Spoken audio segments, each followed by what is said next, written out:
अस्सलाम वालेकुम, क्या हाल है? आप ठीक ठाक हो? इंशाल्लाह मैं ठीक ठाक हूँ। तो ये देखिए माशाल्लाह मैं झाड़ू दे रही हूँ।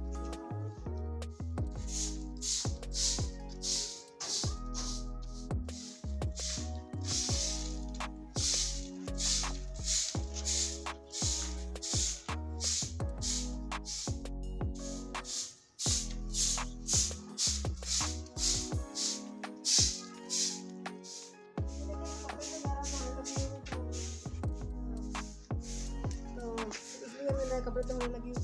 तो ये देखिए वगैरह भी खत्म कर लिया। ये देखिए कूड़ा वगैरह हम ये फेंक करने जाएंगे तो इंशाल्लाह। तो ये देखिए माशाल्लाह कपड़े बहुत ज़्यादा है, काफ़ी कपड़े हमने बर्तन वगैरह भी धो ली। तो आप देख सकते हैं ये देखिए दाल वगैरह हम नाश्ता करेंगे इंशाल्लाह। अभी तो नाश्ता हमने करना है, तो इंशाल्लाह नाश्ता करेंगे। तो प्लीज़ आपने ज़्यादा से ज़्यादा मुझे लाइक करना, शेयर करना, सब्सक्राइब करना इंशाल्लाह।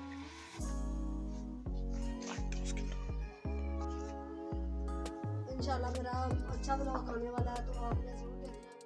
इंशाल्लाह आप देखेंगे तो प्लीज़ मुझे आइए। देखें आपने दाने भी देखे, ये देख लें माशाल्लाह इधर भी दाने हो चुके हैं।